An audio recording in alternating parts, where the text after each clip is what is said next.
Olá pessoal, eu sou o Fernando Rocha, esse é o nosso Saúde e Bem-Estar que está começando agora.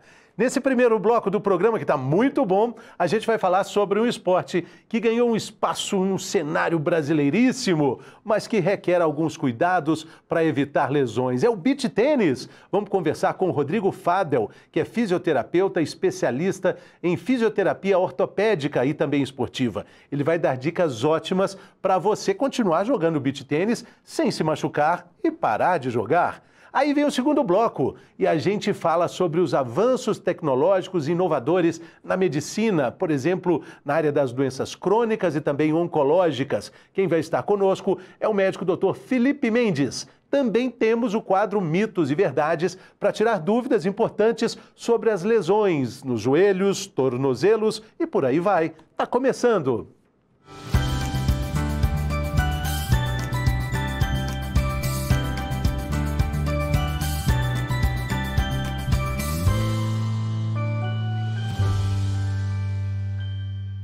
A tecnologia tem sido uma grande aliada para o avanço de tratamentos e também para cirurgias em toda a área da medicina. A inteligência artificial, a chamada internet das coisas, muitas questões estão ligadas a essa tecnologia. Prontuário eletrônico, diagnósticos personalizados, robô que faz a cirurgia, a nanomedicina, tudo tem mudado de forma muito rápida. Um clique, porque o tempo não para e a vida é todo dia e as vidas precisam ser salvas, mas efetivamente como essas transformações têm impacto na sua vida, na minha vida, na nossa vida. Para falar sobre tudo isso, já está aqui no estúdio o Dr. Felipe Mendes, neurocirurgião, mineiro, membro da Sociedade Brasileira de Neurocirurgia, e a gente vai falar sobre algumas questões da área do doutor. Por exemplo, procedimentos minimamente invasivos, neurocirurgia vascular, enfim. Seja muito bem-vindo, doutor Felipe Mendes. Tudo bem? Tudo bem, muito obrigado. É uma honra poder estar aqui com você. Alegria nossa. O doutor é representante da cidade de Poço Fundo, lá no sul de Minas. Terra boa. Terra maravilhosa. É perto ali de Alfenas, Pouso Alegre. Isso mesmo, na região ali do sul de Minas, frio, muito frio. Café. café, ótimo café. Doutor, como é que a gente pode contextualizar a situação dos avanços da medicina? O que há de mais novo? A área da neurocirurgia é sempre de vanguarda quando a gente fala de avanço na tecnologia médica, no auxílio à vida, né? Não, com certeza. A neurocirurgia, por ser uma área que atua como uma região muito nobre, que é o cérebro e a coluna vertebral, ela demanda um cuidado intensivo de tecnologias para tentar trazer cada vez mais conforto, segurança e qualidade de vida para as pessoas que sofrem com os problemas neurocirúrgicos. Sei. O que hoje está se estudando? O que existe hoje que, por exemplo, há muito pouco tempo, há 5 anos, seria algo completamente intangível? Sim. Dentro da medicina e da neurocirurgia também, a gente tem desenho de cenários que a gente pode colocar como uma prospecção de futuros. Eu gosto até de falar isso no plural, futuros, porque realmente como a gente não sabe, com certeza a gente faz um exercício de projeção daqui para frente, mas pode ser que a partir de tal tempo venha uma revolução e que modifique toda a nossa forma de pensar. Então sempre foi dessa forma que a medicina evoluiu. Hoje a gente tem à nossa disposição, dentro da neurocirurgia, ferramentas que são extremamente interessantes. Uma delas, vou citar, por exemplo, seria a ideia do neuronavegador, que é uma espécie de um GPS em que é realizado um exame de imagem, uma tomografia ou ressonância magnética do encéfalo, e aí a partir disso a gente consegue determinar onde se encontra uma lesão situada dentro do cérebro. Antigamente, a gente precisava fazer, às vezes, incisões, cortes grandes, exposições amplas, e às vezes para poder acessar um tempo maior. Hoje, com esse GPS, esse neuronavegador, a gente consegue, através de um corte pequeno, uma incisão totalmente bem planejada e programada, conseguir reduzir o risco de trazer sequelas para as pessoas. Então, é um tipo de tecnologia que veio para ficar e a gente espera que ela se popularize cada vez mais. E esse tipo de procedimento é usado quando já tem algum tipo de problema, né? Ele não pode ser profilático, né? Não, isso já é hoje utilizado para quando tem alguma alteração, alguma lesão que precisa ser ressecada. Uma das coisas que a gente vê que seria interessante, quando muita pessoa me pergunta, qual seria o futuro da cirurgia? E aí, às vezes, a pessoa assusta com a resposta que eu vou falar, pode ser que eu fique desempregado, porque a gente tem expectativa no futuro que não precisa chegar ao ponto de ter que fazer cirurgias mais. Então, a gente já começa a ter desenvolvimento de tecnologias, manipulações, terapias gênicas, mexer com o nosso material genético, o nosso DNA, para reduzir o desenvolvimento de uma doença, trabalhar de forma preventiva. Preditiva. E preditiva. Né? Isso me lembra muito um querido amigo, Dr. Pedro Chestatsky, que é um neuro lá de Porto Alegre, e ele é um estudioso fantástico desse assunto, e nessa pegada da medicina preditiva, ele chega ao ponto de dizer, assim como o senhor está dizendo, talvez não existam mais cirurgias, ele fala que também a ciência médica avança para acabar com os hospitais. Sim. Isso mesmo. Hoje a gente já tem o conceito de um hospital sem paredes, um hospital livre. E para cada vez isso seja mais segmentado no nosso dia a dia, a gente tem cada vez mais sendo desenvolvido dispositivos, wearables, que são os dispositivos vestíveis, são como relógios, pulseiras, anéis, que vão conseguir mapear e determinar vários tipos de medidores, nossa frequência cardíaca, respiratória. Então, com isso, às vezes quando alguém está na iminência de adoecer ou desenvolve algum processo de doença, essas informações já são enviadas para algum corpo clínico que fica responsável pelo seu cuidado de atendimento. Então, realmente, o hospital ele vai ficar como um centro excepcional para realizar cirurgias complexas e todo o resto, junto com a medicina integrativa, a saúde de atenção básica, a gente vai conseguir fazer isso fora dos hospitais. Falando assim, pode parecer o mundo do futuro, dos Jetsons, né?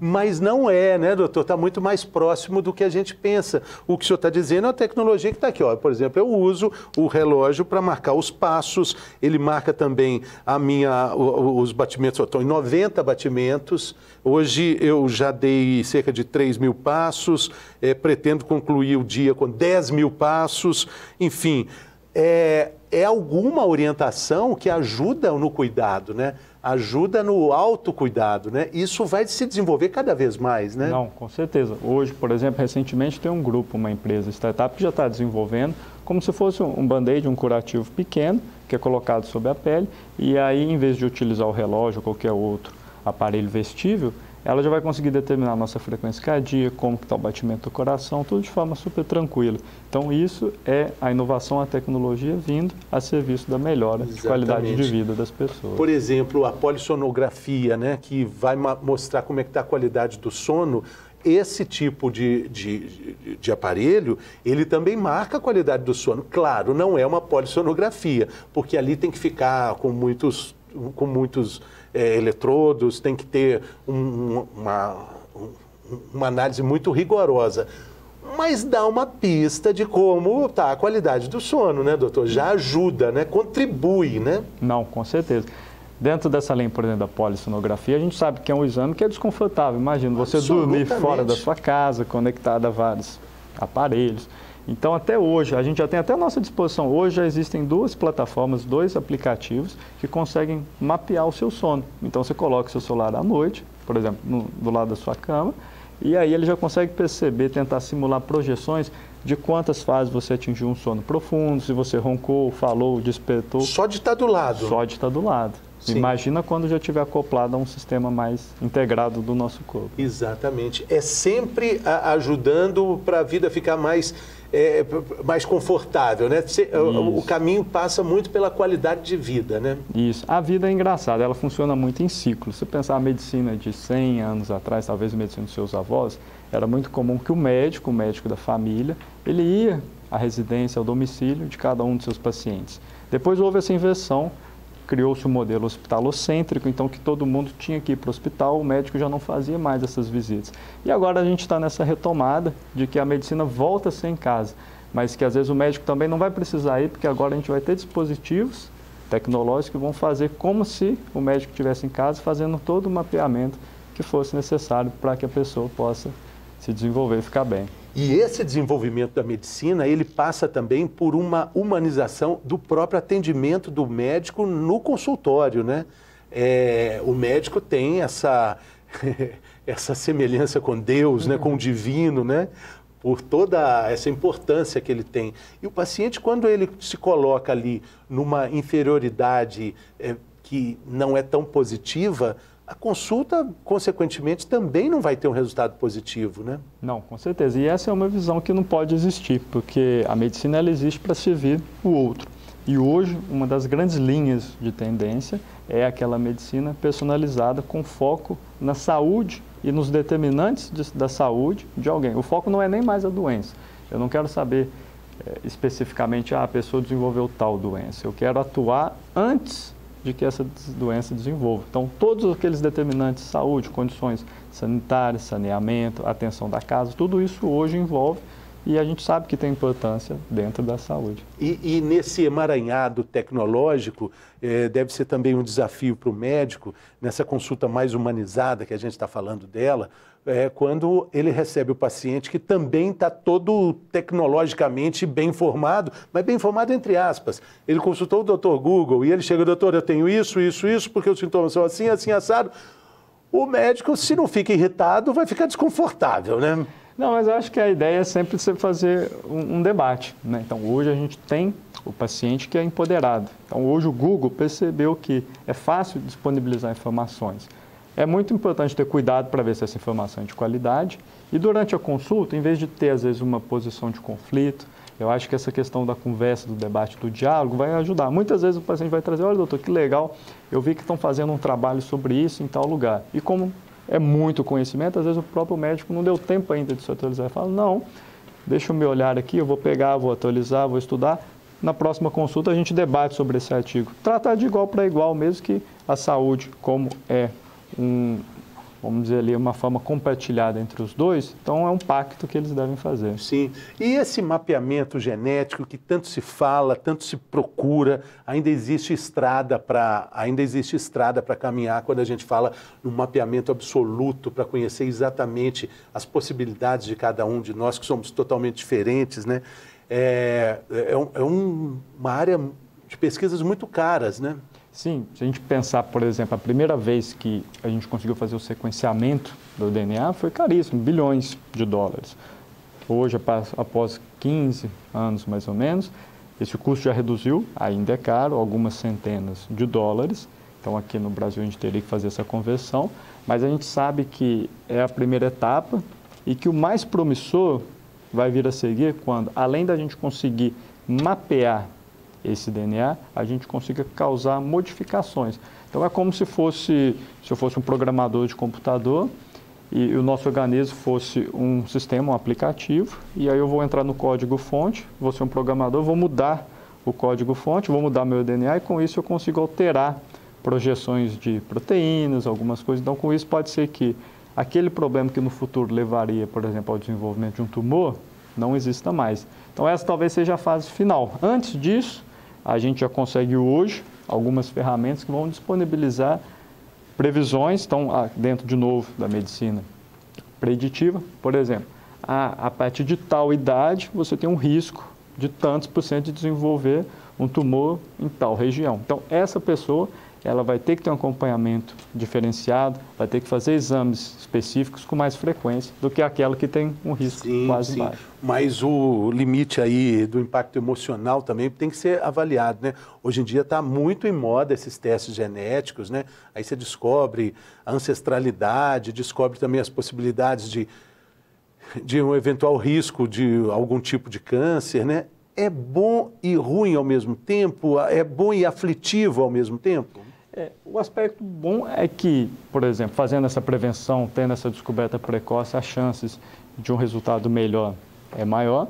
Agora, realmente causa muito aflito, porque, por exemplo, se for alguma doença que a gente ainda não tem o tratamento, a gente não tem nenhuma perspectiva de cura ainda, você descobrir que em tantos anos você vai desenvolver essa doença, talvez realmente vai causar um conflito muito grande. Sim, porque a prevenção ela não deve ser feita naturalmente ao longo de toda a vida, ou pelo menos atitudes de cuidado não são necessárias ao longo de toda a jornada? Isso, a gente tem assim programas que a gente sabe que vão ajudar a reduzir grande parte das doenças. Então, por exemplo, manter um controle adequado de peso, fazer uma atividade física regular, ter uma alimentação saudável. Isso são, vamos dizer assim, alicerces que a gente sabe que funcionam para quase todos, ter uma boa noite de sono. Mas, a partir do momento que a gente consegue determinar, por exemplo, usando a tecnologia, ferramentas de inteligência artificial, fatos que hoje a gente desconsidera que nem imagina que tem relação com determinada doença, no futuro a gente já pode ter. Então, com isso, a gente vai conseguir agir de forma bem precoce. Até mesmo com epidemias, né? Não só prevenção, mas o enfrentamento de pandemias, como a gente está vendo atualmente, né? Claro, de pandemias e até outras condições climáticas, por exemplo. Hoje a gente já tem essa perspectiva, dentro dessa ideia novamente de hospitais sem portas, sem barreiras, por exemplo, de sistemas de cidades inteligentes conseguirem perceber as movimentações do ar, de umidade, temperatura, e prever que dentro de uma semana vai ter um período muito seco. Então, por exemplo, aquelas pessoas que possuem quadro de asma, elas já vão ser alertadas via sistema aplicativo, telefone, que elas devem passar numa farmácia, retirar o suprimento de bombinhas, por exemplo. Então, tudo isso vai ser uma medicina integrativa. Sim. Que a gente vai conseguir trabalhar. Sim. E o senhor usou a questão, a gente vive, o hospital é o centro de tudo, né? Qual o termo que o senhor usou? Hospitalocêntrico. Hospitalocêntrico. Temos uma sociedade hospitalocêntrica, né? E quase uma dependência, literalmente uma terceirização absoluta para essa instituição. Sim. Que é o hospital. Por outro lado, existem riscos muito sérios, né? A gente já falou aqui sobre infecção hospitalar, que já matou muita gente, né? Muita gente morre por estar no hospital, né? Sim, infelizmente é um dado muito triste, mas, por exemplo, uma das principais causas de mortalidade são as iatrogenias, que são aquelas doenças ou fatos que são desenvolvidos em contexto de alguma forma de cuidado médico, cuidado de enfermagem, cuidado hospitalar como um todo. Então, se a gente consegue reduzir isso, e nada melhor do que ser tratado no conforto da sua casa. Sim. Que é um ambiente super mais pessoal que o hospital. Esse também é um risco para o profissional de saúde que está nesse ambiente, de alguma forma? Com certeza. Existe o risco ocupacional, o risco hoje, a gente viu muito na pandemia, como que aumentou o número de casos de burnout, principalmente nos profissionais que ficaram na linha de frente do Covid, como foi extremamente estressante essa situação. Então, se a gente consegue criar um ambiente muito mais personalizado, onde você tem um sistema muito mais estruturado, em que o tempo, o agendamento é respeitado. Quando é necessário uma urgência, a pessoa vai encontrar um sistema mais fluido, não vai ter que ficar horas numa fila ou semanas aguardando a avaliação de algum médico, por exemplo. Então, tudo isso vai trazer e melhora da qualidade de vida para todos. Sim, aí a gente fala de qualidade de vida, fala desses avanços, a gente fala também de uma perspectiva de uma longevidade estabelecida, né? Outro dia eu vi uma informação de que a pessoa que vai viver 150 anos já nasceu. Isso, a gente já tem essa estimativa que em 2015 já nasceu a pessoa que viverá até os 120 e em 2018 a pessoa que viverá até os 150. Onde é que ela está? Está por aí no mundo. Pode ser que seja alguém que a gente conheça. Pode ser. Você nasceu em 2018. Isso. É um bebê, né? É um bebê ainda, criança. Um bebê. Olho nesse menino, hein, gente? Esse menino vai viver muito. Olho nessa menina. Então, que coisa interessante, né? Mas a vida como vida plena, aí é outra história. A gente precisa ter esse discernimento de qualidade, de amadurecimento. Eu gosto muito da frase, né, que o envelhecimento é para todo mundo, mas o amadurecimento não é para todo mundo, né? Não, com certeza. Realmente, assim, como a gente vai chegar lá com 100 anos, é o que vai fazer a grande diferença. Não adianta a gente chegar totalmente dependente de cuidados, acamados, sem conseguir aproveitar tudo que a vida nos proporciona de bom. Agora, se você consegue atingir tal idade de forma plena, conseguindo realizar de forma independente suas atividades, então a gente sabe que o resultado disso vai ser fantástico. Sim, e o cérebro está intimamente relacionado com isso tudo, né? Com certeza, o cérebro é uma das grandes barreiras de desafio, porque a gente sabe, por exemplo, que a longo tempo, hoje a gente já tem até estimativas, impressão de órgãos em impressoras 3D, então a gente vai conseguir a parte orgânica sustentar de chegar até uma idade muito grande. Mas e o nosso cérebro? Nosso processo de armazenamento de memória. O que a gente vai conseguir trabalhar em cima disso para que quando chegue lá o índice de demências não aumente? Como que o nosso cérebro vai chegar lá saudável? Então essa é uma grande pergunta que a gente tem. A gente fez um programa aqui sobre transplantes e o doutor especializado em Minas é um estado na vanguarda dos transplantes, né? No Brasil e até no mundo também, né? E aí falando dos desafios que vêm pela frente, órgãos que ainda são são grandes pontos de interrogação entre os transplantes. O pulmão é muito difícil. E aí eu perguntei sobre o cérebro. Já imaginou, doutor, fazer transplante de cérebro? Aí ele disse, o cérebro do Einstein está aí, né? A ideia, na verdade, seria, e até assim, você vê que já tem até gente pesquisando sobre, alguma forma de fazer como se fosse uma transferência de arquivos do seu cérebro para um sistema robotizado. Então, com isso, você atingiria um grau de eternidade na vida. Caramba, doutor, então isso pode ser possível, pode existir um robô assim que pense como eu pensaria, como o senhor pensaria? Isso, é uma possibilidade, um cenário ainda muito longe, mas que está dentro daquele desenho prospectivo de futuros. Sim. Então, hoje a gente vê muito bem claro que a parte de engenharia com a biologia, elas se fundiram.